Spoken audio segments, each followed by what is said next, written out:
And we're really looking forward today to taking you through a don't just sell profit. Really important topic. It's about maximizing margins this Black Friday. We're going to start with Rudi sharing how you can do this with Klaviyo and all the insights that they have from all their experience across the globe. Then myself, I'm going to share on how to maximize margins through this peak trade. And then we're going to hear from an expert herself, Kellie Hannon. We'll do a panel and a bit of Q&A about what PE Nation is going to be looking at as they're planning their Black Friday, Cyber Monday trade, and some insights into real key takeaways that we can all learn from. And along the way, you're welcome to submit questions. We'll put up a QR code and we'll address them at the end. So I'll start by handing it over to Rudi. Thank you, Carla. Hi, everyone. I'm Rudi Savage. It's not Savage, Carla, but Sorry. I'm not that classy. But I quite like that. So yeah, I look after Klaviyo's integration partners across APAC. And we have close to 400 integration partners right now and growing. It's a really important part of our business. And I work with like the key partners that we integrate with that are driving the most value for our customers. And ProfitPeak is a really good example of that. So thank you, Carla and the ProfitPeak team for including me on this call. And today's topic is something that's very close to Carla's heart, which is profitability. And obviously, yeah, excited to dive in and talk about how Klaviyo can help. So before I go into that, a little bit about me. So I grew up in Sydney. I'm a Sydney boy, and I'm the son of a ballet dancer and a golfer, professional golfer. And I'm actually named after a ballet dancer, so Rudolf Nureyev. And I'm useless at both. So I'm like the black sheep of the family, ended up in software sales instead. So, but yeah, anyway, I'm landed on my feet at Klaviyo, very happy. I've been in the e-commerce space for just under 7 years now. And originally it was in the SMS space only. And I quickly saw that just selling SMS by itself was a bit like missing the bigger picture, and you could easily batch and blast and not get as much value from that. So I ended up working for Klaviyo, which is obviously helping drive more of a segmented and intelligent way of reaching out to your customers. So today I'll be going through our 5 key points that we're going to help drive additional profitability in this BFCM period, right? So we have insights from our 170,000 customers.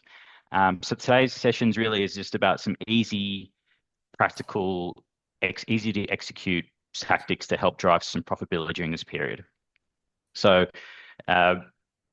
before we send any Black Friday comms, you obviously need to grow that marketing list. So that's obviously key number 1, right? So lead acquisition usually is crucial all year, but especially between June and October, so you can build a big enough audience to counterbalance the rising advertising costs during peak period. And our data shows that leading brands use 2 or more sign-up forms in Q4, most commonly embedded forms and pop-up forms with a teaser. So embedded forms are the least intrusive sign-up form and typically used in the site footer to collect email addresses. And then you have pop-up forms, which appear in the middle of a browser window, and typically, or a teaser like in the corner of the screen. So this allows the user to click on the teaser to open the pop-up. And year-round pop-ups have the highest conversion rate of any type of teaser, typically increasing the conversion. So what we saw in 2024 was successful brands optimize forms using A/B testing to increase conversion rates to at least 2.75%, which is kind of the benchmark number that you want to get to. So from a key advice perspective, to increase conversion rates using A/B testing and AI. So even the smallest change can lead to a big lift. So edits like different offerings or headlines on your forms can lead to that ideal 2.75% or higher conversion rate. And using AI to determine the perfect moment to display a form during visitor experience is also key as well. So your Black Friday forms can help grow your SMS subscriber list in addition to that, and adding that field or a step to do that is really important. And from an SMS perspective, it's getting a huge upgrade in 2026. So a thing called RCS, which is replacing the traditional SMS. So what we've been waiting for about 10 years now is RCS. It's Rich Communication Services, and the carriers and so forth are finally coming to the table. And next year is the year that's actually happening finally. So between now and then, it's really important you start building your subscriber base, so you can take advantage of that new experience, which is going to be look like more like a WhatsApp experience, but in the native SMS app. Next up is sending weekly campaigns. So consistency around that is pivotal around your email and SMS campaigns leading up to during Black Friday. And the larger the brand, the more often they send campaigns to be successful. So what our data has shown is consistency wins. So when it comes to email, Klaviyo tells us that the leading brands start sending their BFCM campaigns in October with consistent messaging once a week. And data has shown that the click rates during Q4, despite a decrease in open rates caused by heightened marketing volume and email fatigue among consumers. So that's super important. In addition to that, SMS, for high-performing brands, they typically send 1 to 4 SMS campaigns a month throughout the year. And there is no best time of day to send an SMS during Q4. But in saying that, during Black Friday, you do want to avoid the 10 a.m. to 3 p.m. window when the volumes are really high, and you typically won't have the same impact for those SMSs within those hour periods. Now, with another key advice here is being creative and timely to stand out. So email, for instance, start sharing email campaigns in October, because I know it's the 1st of October, so we've got to move quick. But it's important to understand that your audience may not want to hear about BFCM for that long. So it's important to be creative with your BFCM campaigns by using like new prompts, sharing special offers, and announcing new products to avoid email fatigue. And in regards to it's also important to focus on sending personalized segment messaging to combat that fatigue as well in Q4. So that way it's super relevant to the people that are receiving the emails. And again, the same applies to SMS as well. Third is optimizing your flows. So prior to Black Friday period, activating these key flows can help you maximize the influx of new website visitors and purchases. So our data has shown that the top performing brands had at least 8 live revenue generating flows in Q4. So, and larger brands had 13 or more. So what really sets it apart the best is their focus on activating existing flows, again, including SMS. So the key is to get everything set up in Q4 so you're ready for when the traffic spikes, and there's no surprises there, right? So what are the top flows? They're a welcome series of browse and cart abandonment. These consistently drive value year round by nurturing new subscribers and recovering missed sales. Now for our key advice here. So you want to aim for 8 flows live. Okay, so now is a perfect time to look into those flows outlined in the Klaviyo flows library. So if you're a large brand, go further with Black Friday specific flows like VIP offers to tap into heightened engagement, and pair SMS with email ads, timely nudges and exclusive offers that can really boost that performance as well. Another key one is you want to be able to personalize your messages. So more global consumers have their wallets out in Q4 than any other time of the year, but that doesn't mean that you should batch and blast your messages, as I mentioned before with SMS. So according to our reporting, we've seen that 74% of consumers expect personalization standard, and that applies to BFCM too. So the days of batch and blast on BFCM are really, the expectations are much more than that now. And our data shows that top brands segment 66% of their sends across the at least 6 audience. So this boosts engagement and enhances customers' experience, creating a momentum that lasts beyond BFCM. So when you pair segmentation with dynamic content, like AI-powered product recommendations, you can deliver personalized messages at scale that feel one-to-one, which is super important. Now, the key to smart segmentation is having rich, unified communication, customer data. So using CRM like Klaviyo as your single source of truth helps uncover audience segments that respond to different messages. So, for example, let's say 40% of your consumers say brands value more than ever is like your brand's messaging, right, and value. So let's say someone clicks on your about page or your values or wants to learn more about your business. That's a signal that they're really like a value-based buyer. So you can segment them and tailor your messaging so that you highlight your brand story, and that can really drive higher conversion as well.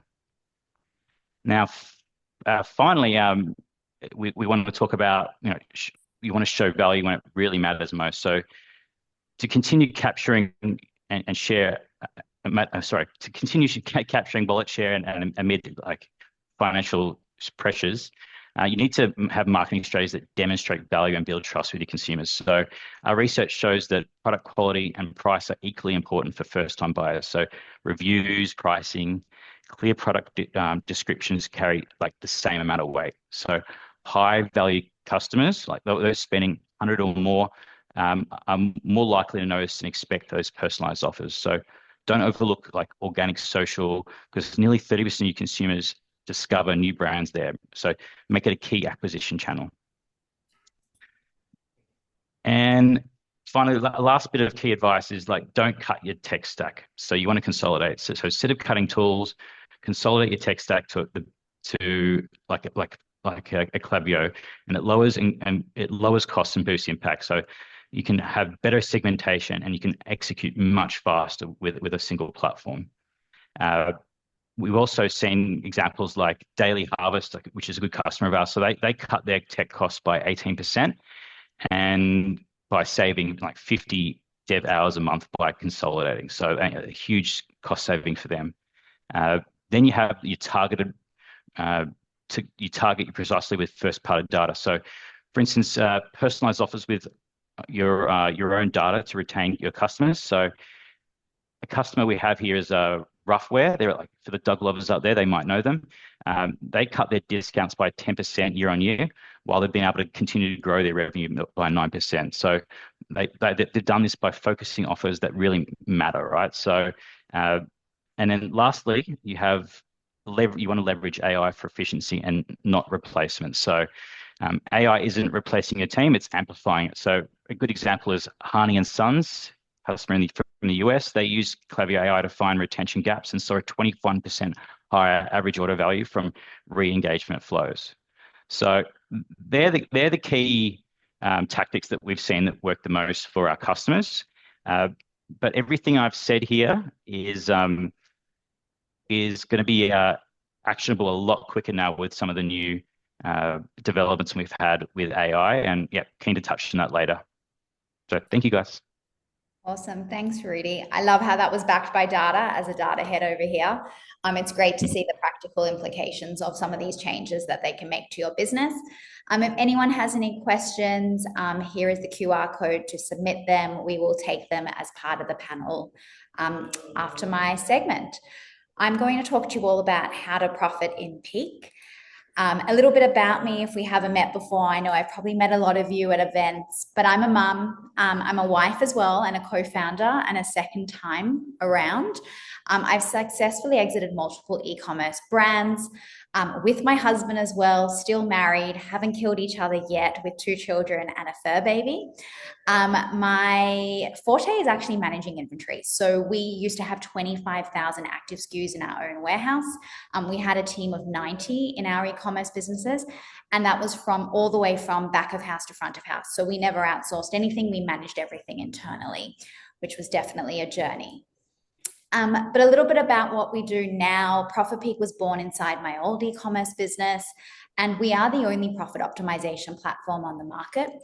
What we actually do to provide our customers with the ability to optimize their business for profit is real-time accurate measurement and forecasting of inventory, CRM, and advertising data, and having that all work together with AI-driven insights and recommendations and enrichment to ultimately drive your business towards not just revenue, but profitability.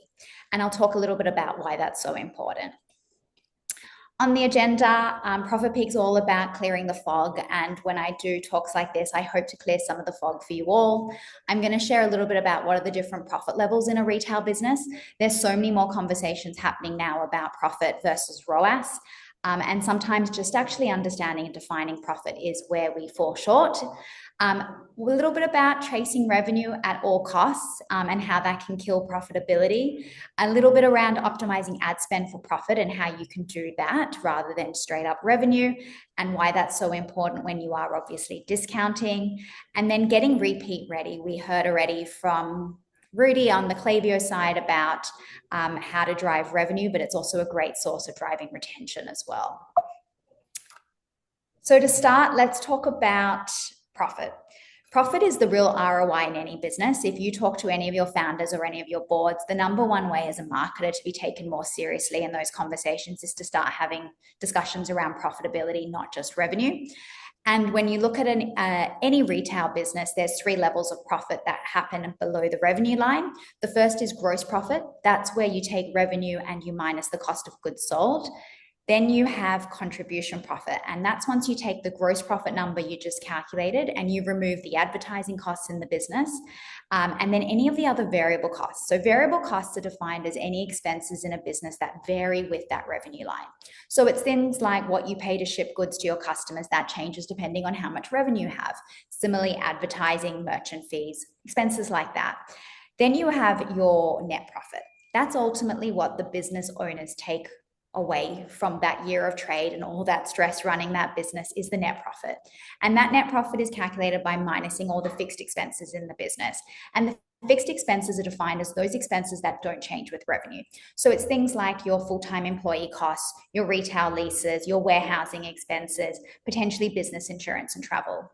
And when you start to look at these 3 levels of profit in a business, you realize as a marketer especially, you have very little impact on that net profit line because you don't have control over fixed expenses. That's more at the senior management level, but you do have control over the contribution profit line. And that's because you can obviously focus on higher average order volumes. You can focus on, as a product team, how you get better margins and do less discounting, which comes from lowering cost of goods sold as well.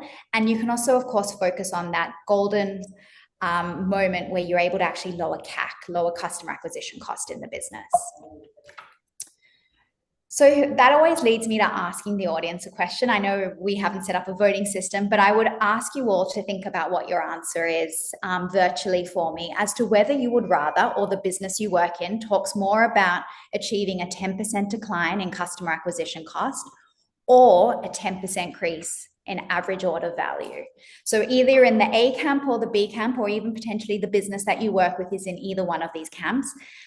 And I would like to tell you that you are far better off focusing on a 10% increase in average order volume, even though most businesses focus on a 10% decrease in CAC each and every day when they're reviewing numbers. And that's because CAC is a lower number than your revenue line. And simply put, if it costs you on average $40 to acquire a customer, and you're able to decrease that by 10%, you're looking at a 4% increment in profitability on a one-time event. But if you have an average order value of $100 and you're able to increase that to $110, and you have on average an 80% margin, that is actually an extra $8 in profit. Now, what does that mean to the business? You have doubled profitability without changing CAC by 10% increasing that AOV, but you also have the ability to make that compound. So one of the things that we all learned at KCID, the conference with Klaviyo from James Herman, was that it's actually about increasing the revenue you generate from your existing customer base over time. And if you're able to increase that AOV, you're able to also increase the profitability of that customer over time, and that will compound. And why is this so important? We are tracking over $1 billion of revenue in our business ProfitPeak. And as a result, we were able to look at the November 2024 metrics of all the brands that we work with here in Australia. And we found that in November 2024, AOV actually declined by 5%. So we've just talked about how important it is to protect average order value. And we now know that we're coming into a trading month where that's going to decline. And we need to think about how that's going to impact our customer acquisition cost affordability. And that's why I love this slide so much, where I remind the audience that discounting isn't free. The more you discount on the top line, the lower your average order volume may be, and the lower the customer acquisition cost you can afford as a business. So if we look at these 3 different discount levels and the same, recommended retail price, the same cost of goods sold, the same CAC, and the same variable expenses in the business, a 10% discount can make you a $15 profit. A 20% discount has made you a $5 profit. And that 30% discount actually meant you lost $10 per order. And why that is so scary in November is because this is when your order volumes are the highest. So if you are actually going to lose profitability on every single order, that loss is compounded in your biggest trading month. And it's really important that that does not happen to the business you work with. And so that's why I talk so much about looking at ads as a profitability lever. I'm sorry, LSKD, if you're on this call, but you should have a chat to us. Stop wasting ad budget.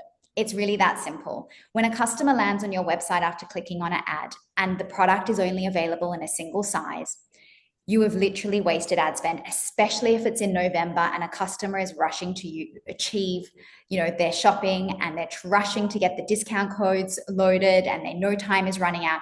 They're not going to sit and stop and browse your website. They're going to click on that ad and abandon because their site's not available. And that is one of the number one biggest ad spend wastages that we see across fashion brands, both in Australia and abroad. And that's where ProfitPeak comes in. And we talk a lot about managing inventory and ads like a pro. And one of the easiest ways to do this is actually looking at the 80-20 rule. So what are the 20% that drive 80% in your business? And how do you double down on that? And so for that reason, we segment inventory and ad feeds dynamically into 3 classes. A being your best performers. They're the 20% of products that drive 70% of your business's revenue and profit. These are the products that you should be scaling. They should be segmented out of your ad feeds, whether it be in Meta DPA ads or within Google and your PMAX and your shopping campaigns. And you should be scaling these. They should have no broken size curves. They should have low return rates and high conversion rates as well. And you should never go out of stock of these products unless it's end of season. Then you have your B-class contenders. They're the 50% of products left in your inventory assortment that drive about 20% of your profitability. We often see these being cross-merchandised because they're not the direct purchase, they're the upsell in the basket. And you should be investing in ad spend here as well, but not as much as your best performers. And you should be trying to create more stock turns with these, because everything's about driving cash into your A-class performers. And then you should be segmenting out your C and D class as well. These are the products that are holding back the business. They are about 30% of most people's inventory assortment, and they contribute almost nothing to your revenue and profits. And you need to, as soon as possible, turn this product into cash, because the more these products age, the harder it is to sell and the less margin you're able to retain as a business. And this is what a lot of ad managers call zombie campaigns. So it's about prioritizing the right products. It's also about looking at what products drive new versus returning customers. It's amazing when we work with a business for the first time and we're able to identify that there are very clear new customer acquisition anchor products that drive the most new customer business. And it's interesting to see that often these products are overlooked in top of funnel meta campaigns and welcome series emails. And it's really important to identify these and obviously drive them into the right part of the funnel for your customer. There's also always returning customer anchors. We see very clearly in our AI rich data that new customers buy X, and then a lot of them come back and buy Y. And there's a small subset of Y that come with the X. And these products really need to be focused on and honed in on within your flows and your win-back campaigns and your retargeting ad campaigns. You should also be prioritizing products with high stock on hand. There is nothing like building an amazing funnel as a marketer, seeing that you have all these sessions and all this demand for a product for it to sell out and all your hard work to go to waste. You should also be making sure that you're not focusing ad spend on products with high return rates. We had a customer the other week have 80% of a single product be returned within 4 weeks of it being sold to market. And all that ad spend that was invested in this amazing creative, this great meta campaign was actually just returned back to the business. And high conversion rates are also key. You want to promote the products with proven sell-through capability and protect these products from being hidden amongst a big, long feed of zombie products that no one really wants to buy. And when it also comes to AOV, we should be thinking about, I've touched on a little bit, how we can use Shopify and Klaviyo to actually upsell in a way that customers want to be upsold to. We talk to a lot of fashion brands all the time, and the merchandising team say, well, we would like our customer to buy X top with Y pants and this hat. And what we often find in the data is the customer doesn't actually shop in the way that we expect them to. And that's why it's really important to trigger upsells based on real customer behavior. It should also be looking at inventory availability, margin, and size curve availability. You don't want to be upselling your customer into a product that's not available in their size. That is a risk to you in terms of having a cart abandonment event, because they're going to get distracted looking at the next product and it's not in their size. So if you're looking at getting higher AOV and healthier margins, you really need to be thinking about how you send this data back into your Shopify upselling capabilities, but also your Klaviyo upselling. How can you upsell better in your flows and your abandonment campaigns? And why this is so important is because our data suggests that only 16% of November acquired customers in 2024 returned. That is a really scary low number when you think that the number one cost per acquisition month is November, and majority of the customers acquired in that month did not return. So that was a sunk CAC cost. There was no growing lifetime value for the majority of customers acquired that month. However, when you were able to win back a customer, that 16%, that tended to happen within 70 days of the first purchase in November. So think about how that is going to be set up in terms of strategy with your flows, win back campaigns, and your remarketing ad budget. And that's why I talk so much about planning for retention upfront. When you're a Klaviyo customer, this is actually done really easy for you. And I think in 2026, it's going to be even easier, which we'll talk about on the panel with the new marketing AI assistant. But essentially, if you don't plan for retention upfront, you're not going to hit that 16% number. And I think everyone should be trying to target 20 to 25%, which is likely closer to the average for the rest of the year. And that's why it's so important to segment your customers, give them return flows, ensure that their post-purchase journey is one that's rich, it's content driven. Also thinking about sending, plain text emails, thanking customers for their business from the founder. That may get the best cut through this, season, and may actually be your highest revenue generator and really strong deliverability too. Also think about measuring. So we were able to help our customers measure their results from last year. Think about post this BFCM actually measuring all the different metrics in the business, like the 90-day lifetime value of these highly expensive newly acquired customers. What's the repurchase rate? What's the subscription sign up? What actually happened? What worked? What didn't? And write notes then and there, because when it comes to October 2026, you've likely forgotten all those learnings and it's no longer fresh in your mind. So I hope that was really helpful. If you want to get in touch, that's a little QR code to reach out. But the key messages from me are profitability is measured, especially as a marketer or even as a product team, at the contribution profit margin line. Discount and CAC are two sides of the same coin. The more you discount, the lower your average order volume, the lower the CAC that you can afford in a business. Stop wasting ad spend sending customers to pages with broken size curves or products not available or very thinly available. Remember that it sometimes takes 5 to 7 days for your customer to actually complete a conversion. Do you have 5 to 7 days of inventory availability? And retention is your ultimate lever to stop the Black Friday, Cyber Monday hangover. Remember, only 16% on average are coming back to your website. If they were acquired in November, what would it mean to the business's profitability if you turn that 16% to 20%? Submit your questions. This is give you a moment with the QR code at the end of the panel with the wonderful Kellie and Rudi. We will take all these questions, and feel free to vote on the questions that you want to bump up to the top of the list so we don't run out of time. So I'm excited to officially now welcome Kellie Hannon, P Nation e-commerce and trading manager, who's been waiting very patiently and quietly in the background, to the chat. Thanks for joining us, Kellie. Thank you for having me. It's a pleasure. And Rudi as well. We'll be asking each other a bunch of questions, and then we'll go through the Q&A segment together. Great.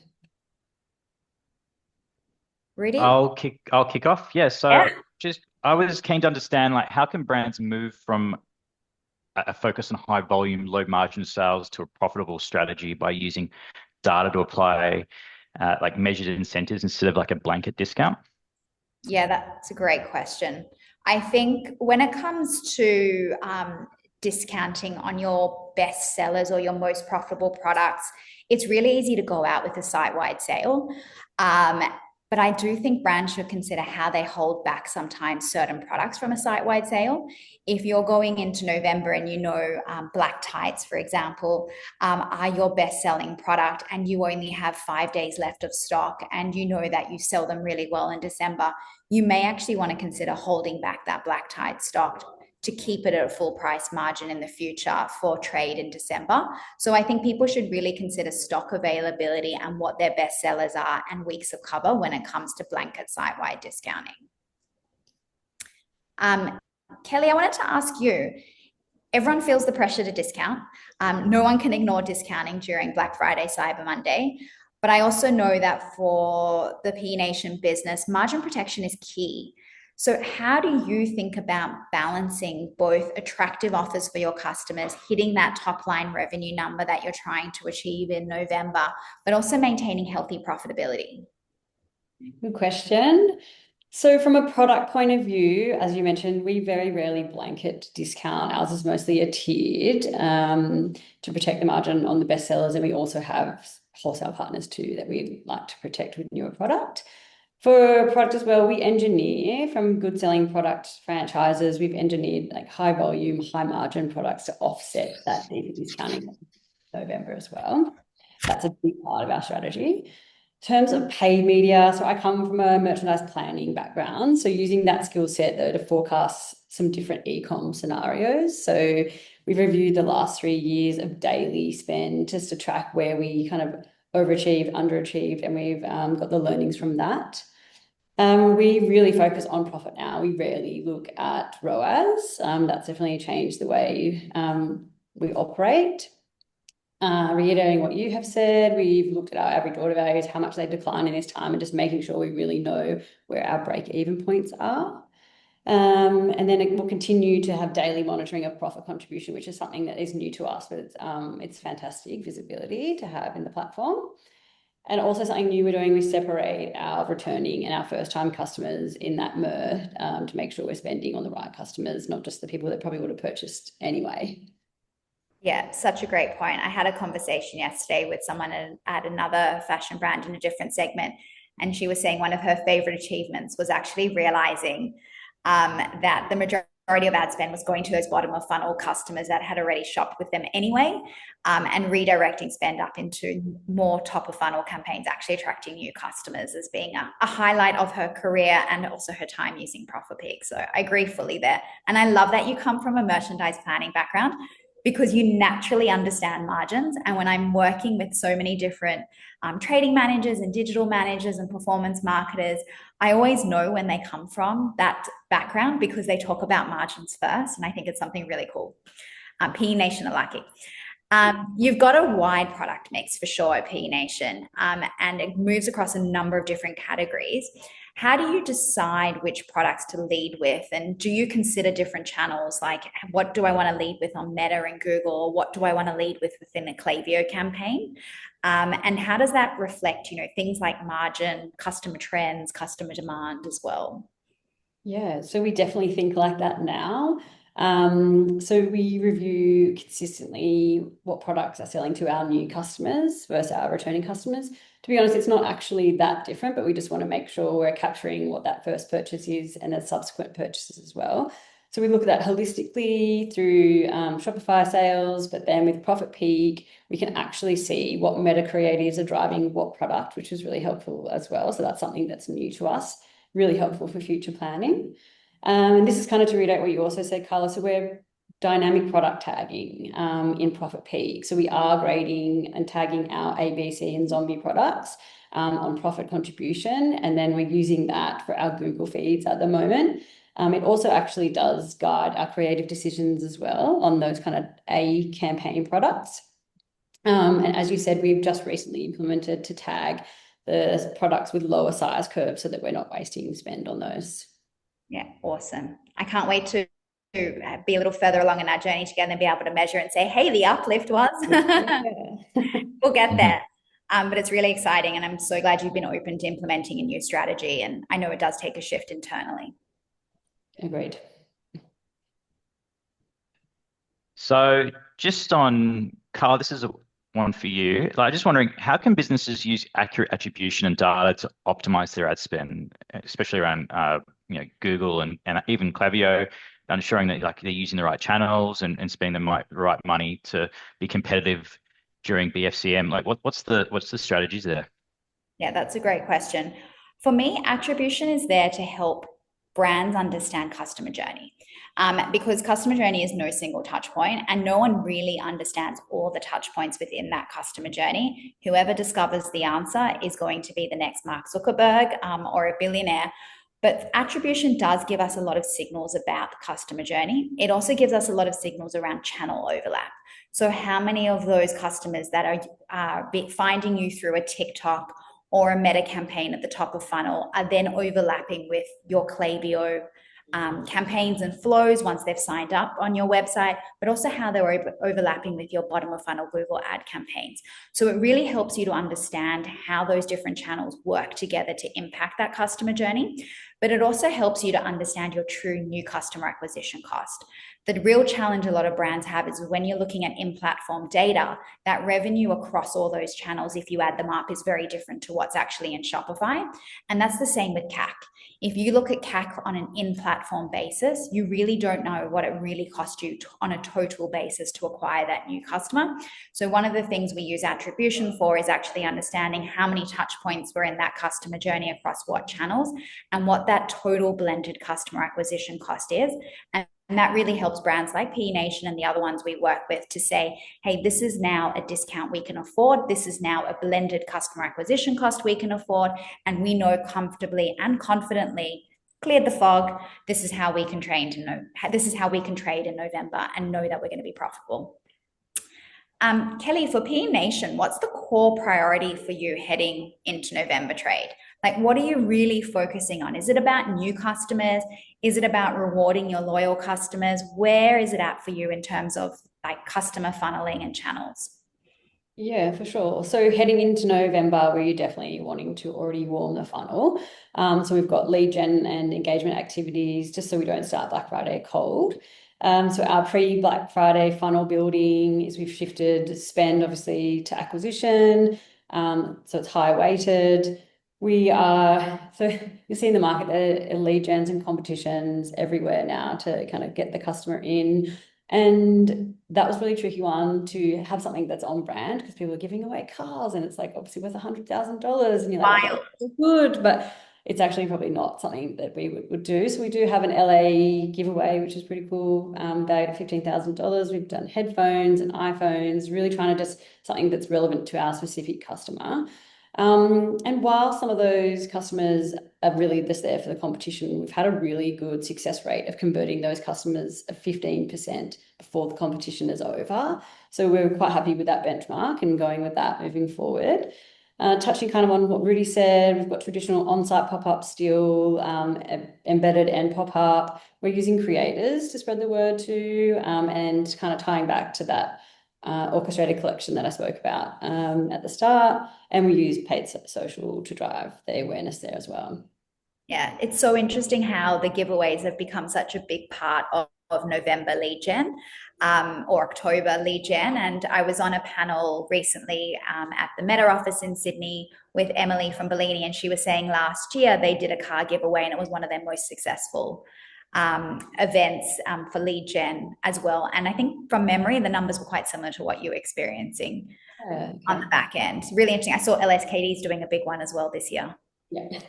Pretty wild. Someone actually at Online Retailer gave away a car as well. It was a stand opposite us. And I thought that was insane. Yeah. Big prize to give away. You've got data, Kellie, coming in from everywhere. You've got metadata, Google data, Klaviyo data, Shopify data, data for data for data. How do you and the team at PE Nation balance all this data, find yourself a source of truth, and then obviously leverage that into decision making? Yeah. So again, we use ProfitPeak now to understand our customer journey and more of a singular view. We do still use in platform and we want to look at the view status because with ProfitPeak it's based on clicks and it actually helps us appease. We've got questions from our CFO, from our brand managers when someone's fighting for TikTok spend and then our CFO is saying it's not making any money, but we're like, no, but we can show you that like the people that have touched it. So yeah, we're actually finding out there's our customers are seeking like they're more and more touch points kind of as we go into this period as well. Yeah, for sure. I feel like the journeys that only get, so if I think about like my 12 years in ecom, the journeys have only ever gotten longer. They've not really gotten shorter in terms of the touch points. So I think there's so much choice now for consumers, which is great as consumers to have so much choice, but it also means that there's so much more that goes into converting a customer and it's can't just rely on that organic Google click anymore. There's that real journey that the customer goes on of exploration. Another touch point that I thought to mention as well is Meta shared at that event that we were at as well with Klaviyo, was that they were seeing customers starting to research their Black Friday, Cyber Monday purchases 90 days out. So we're obviously now, just under 60 days out from the actual event, but 90 days out customers are planning. And I thought that was crazy. And then I remembered actually I had just done that. I'd bought a swimsuit at Zulu and Zippy and I thought I really shouldn't have paid full price because I don't need this swimsuit until December. And I know they're going to do a site-wide sale and I'm going to regret it. And of course that swimsuit is still in my cupboard with the tags on. So I'm going to have to find a reason to wear it now. to justify paying full price. But it shows you how the customers, even I, wait for those discount offers and do start planning in advance. When it comes to evaluating advertising spend at PE Nation, how do you define success? I know we touched a little bit on new versus return customer MER and contribution profit, but on a higher level as well, are there any specific signals that you look for to define success? Again, this has shifted. So yeah, so we no longer really look at ROAS. It's shifted to profit on ad spend. New way for us. We use NCAC, new customer, CPA. So everything, a lot of our focus is on new customer, where we probably used to just blend it a lot more. So I think that's probably the main point for us, is not looking at just at one single view where it's probably inflated. That's the biggest shift that we've got this year. Yeah, that's really interesting. And do you do anything around looking at like new customer, like growth, increased returning revenue from your customers, anything around those metrics? At the moment, we've kind of been tracking our growth in new customers, like in the lead up versus last year as well, so that we know more for our return customer rate, what that's going to look at. So that's something that we hadn't done either in the past. Yeah, that's really interesting.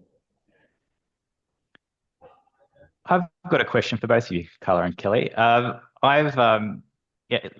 Klaviyo, obviously we live and breathe like personalized email and SMS campaigns, and you're going to obviously get a lot of new contacts in your database during BFCM, and you just don't want them to be one-time buyers, right? So I was just curious from your point of view, how do you what's the most valuable thing you can do to be able to make sure that you not just increase the average order value, but also the lifetime value of that customer?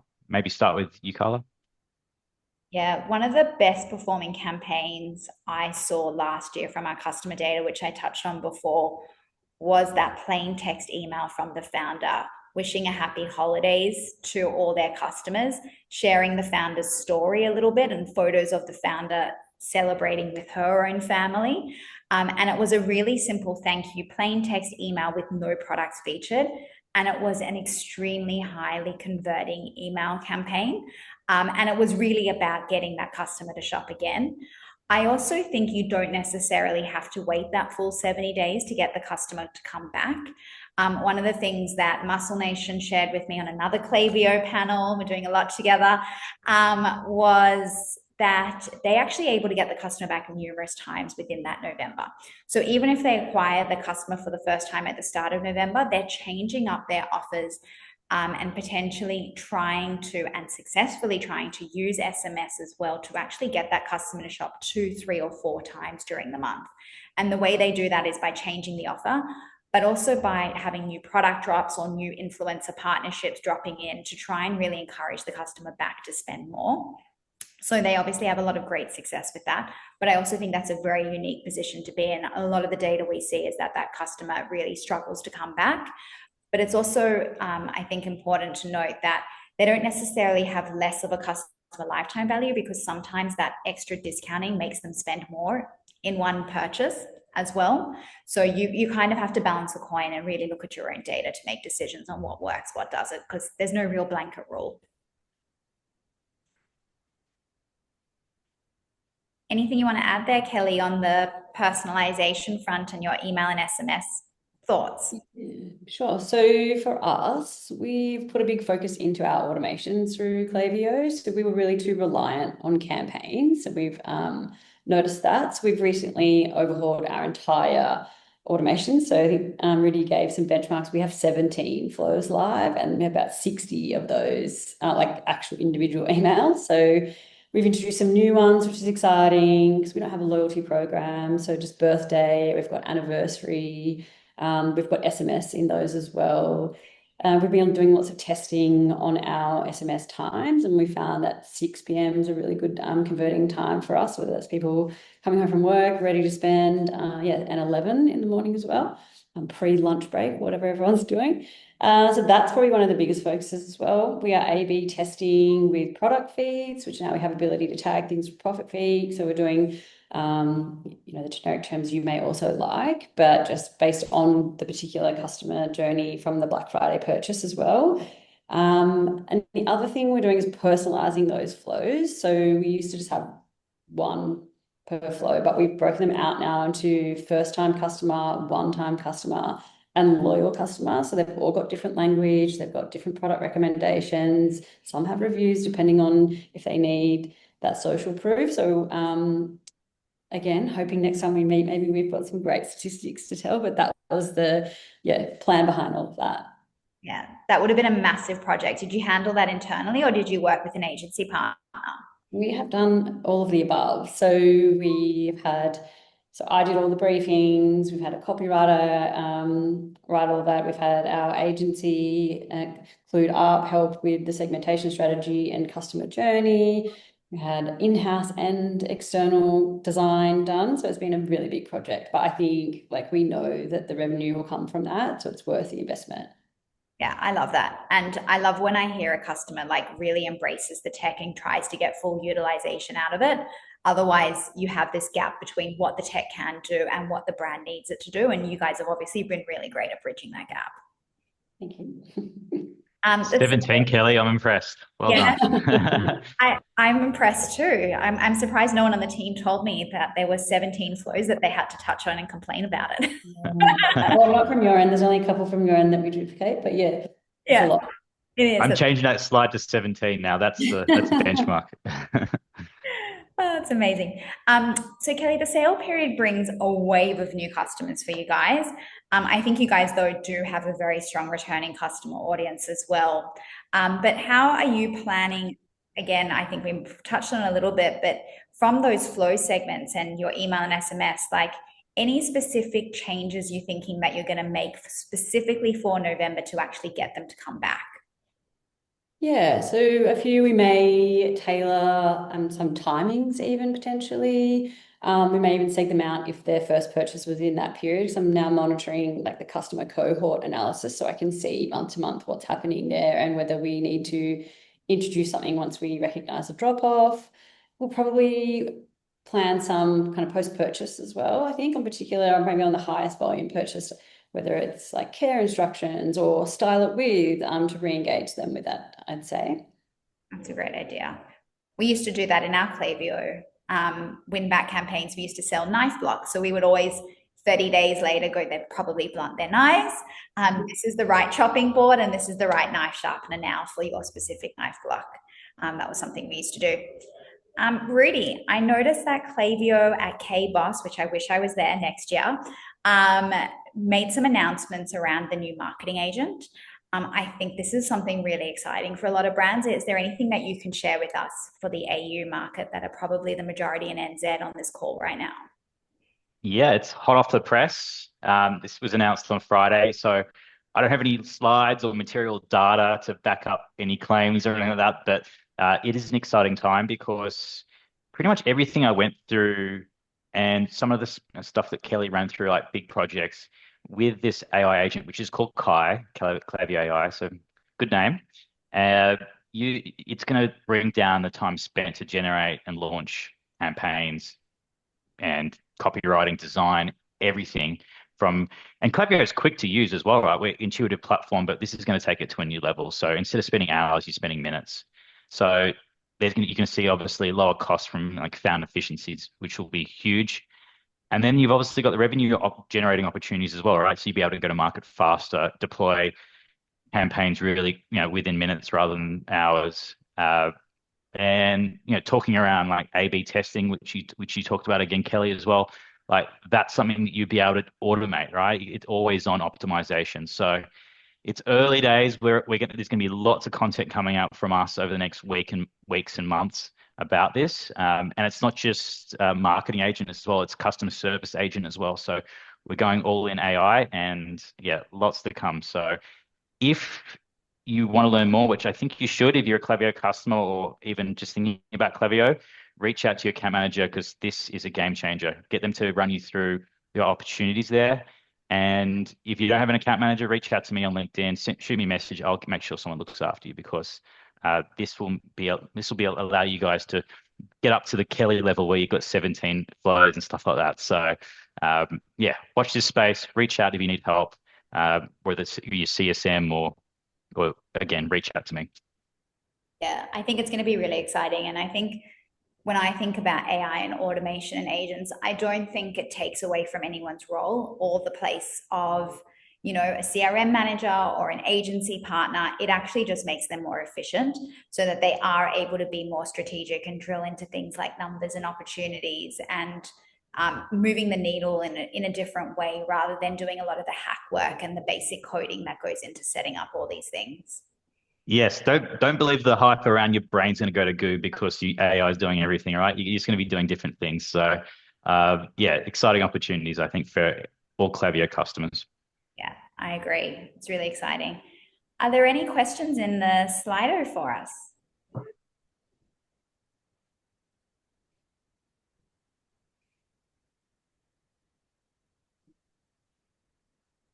Not that I know of. No? Yes, actually, yes, here we are. There is one question. Yeah.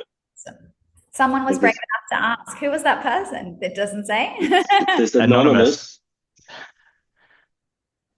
Do ProfitPeak have partners to implement their software to D2C brands? That's for you, Carla.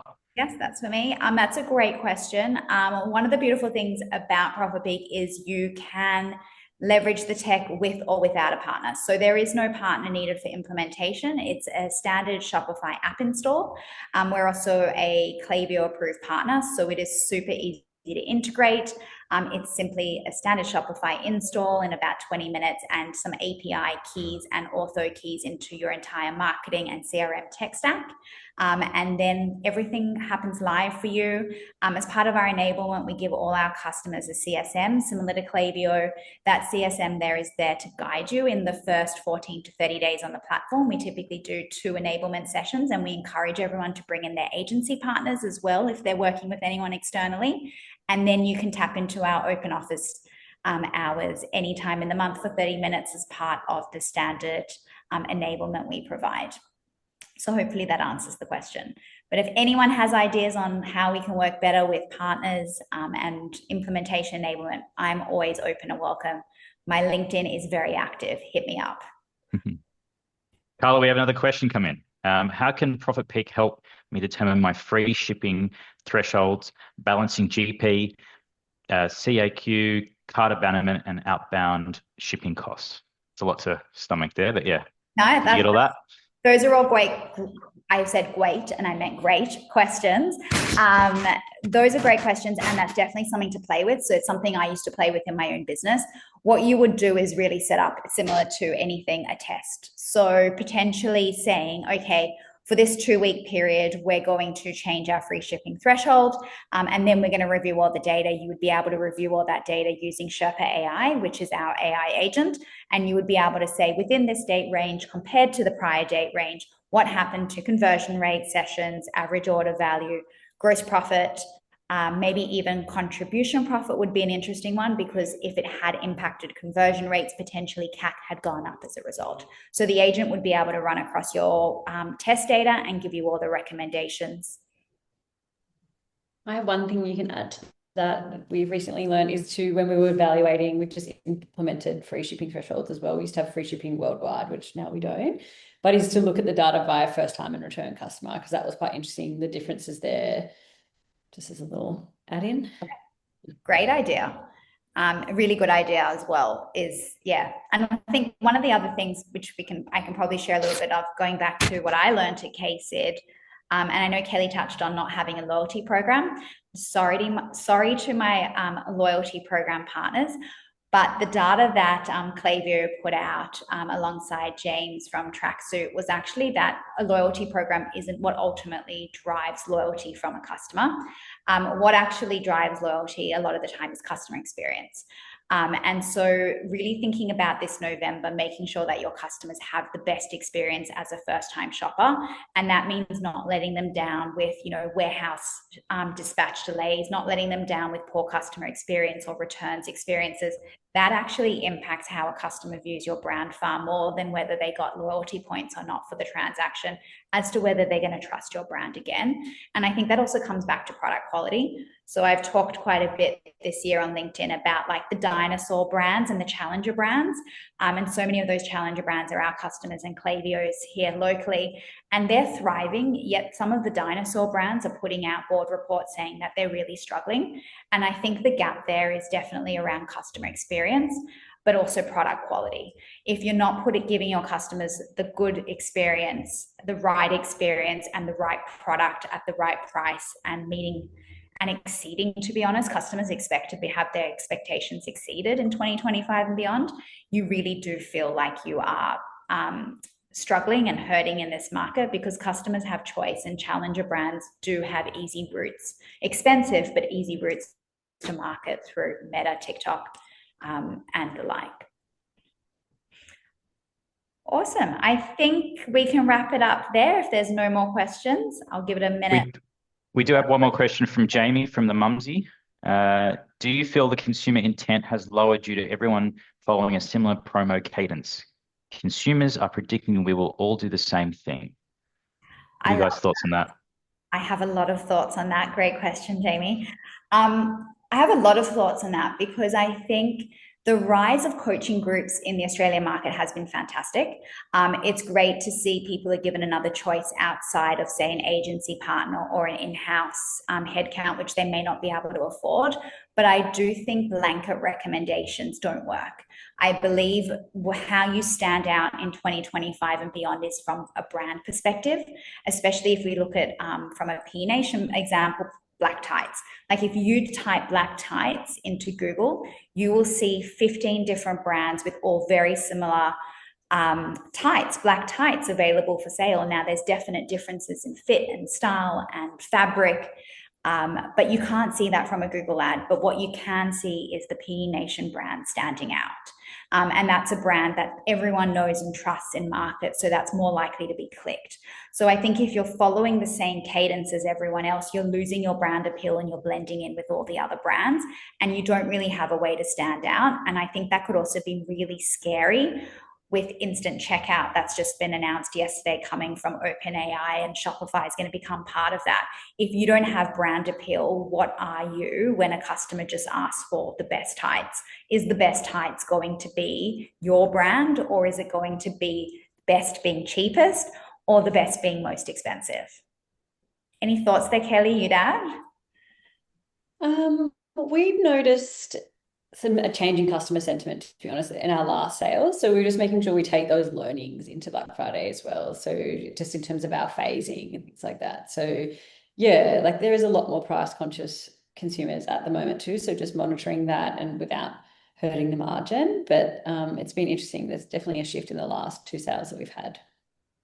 Very interesting. I love how you guys build in discount products into your collection. So products that have the margin availability to be discounted.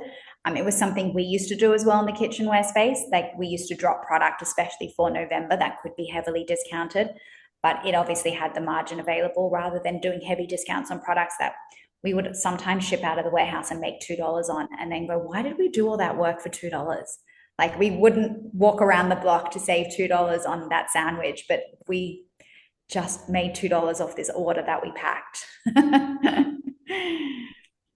Awesome. I think that's it. Thank you everyone so much for joining us. After the call, we will also in a couple of days circulate the recording for anyone who wants to share it with your teams. And I really appreciate you, Kellie and Rudi, for making the time today, setting it aside. I know, Kellie, you're also busy with your own Black Friday, Cyber Monday planning. So really appreciate all the insights that you've shared. Thank you for having me, guys. It's a pleasure. Thanks, Carla. Thanks, Kellie. Best of luck, everyone, with the upcoming Super Bowl of retail. See you, everyone. Bye. Bye. Bye.